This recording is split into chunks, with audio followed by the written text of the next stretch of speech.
suddenly spotted a yacht in the distance. In that instant, she saw a glimmer of hope for survival. But when she thought about having to go back to work after being rescued, she actually decided to give up on calling for help. When she returned, she didn't tell Jack about it either, and so they stayed on the deserted island for a few more days. But Jack soon couldn't stand this life anymore. He wanted Linda to build a raft out of branches and use the waves to leave this place, but Linda said the raft wouldn't withstand the pounding of the waves. If they wanted to survive, they had to wait on the island for rescue. So the two had a huge argument. In a fit of anger, Jack set about building a hut. Although he was a top student at a prestigious university, his survival skills in the wild were abysmal. He fumbled around for ages without making any progress. Meanwhile, Linda sat quietly in her own hut watching him, occasionally catching some fish to grill for a meal. Unable to resist the temptation, Jack had to go scrounge for food. But just then, he suddenly noticed there was actually a small knife on Linda's table. This came as a complete surprise to him. Linda had no choice but to explain that she had found the knife on the beach. As Jack bowed his head to apologize, Linda accepted his apology. After a few days of rest, Jack's leg injury gradually healed. So one day,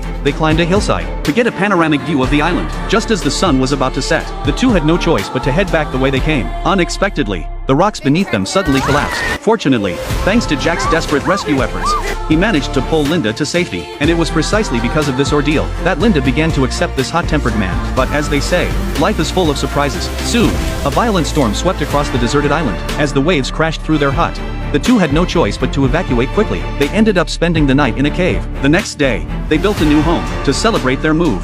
The two went out of their way to prepare a feast that evening. They thought a happy life was waiting for them. But just as Linda finished enjoying the meal, her legs suddenly gave way and her vision blurred. At that moment, Jack not only failed to help her, but instead dragged the raft out of the bushes. It turned out Jack no longer wanted to live on this deserted island. To prevent Linda from stopping him from leaving, he resorted to this desperate measure. But in the end, he still underestimated the power of nature, for the raft was soon smashed to pieces by the waves. He was eventually swept out to sea. When he came to, he realized it was Linda who had saved him. Yet precisely because of this, Jack felt deeply guilty. He hoped Linda would forgive him, but Linda didn't hold it against him. Instead, she handed him a string of octopus. Seeing this, Jack ate it without hesitation. That day, Linda went out to look for food, but just as she wasn't paying attention, she noticed a small boat passing by. What she didn't expect was that the girl on the boat was actually Jack's fiancée. It turned out that after their plane crashed, the police had begun searching the sea for survivors, but after searching for a long time, they hadn't found a single person. That's when Anna arrived at the site of the plane crash. Sure enough, she discovered there were people on the island. Upon seeing Anna, Linda had no choice but to explain that Jack was also on the island. Learning that the rescue team consisted only of Anna and the boatman, Linda came up with a bold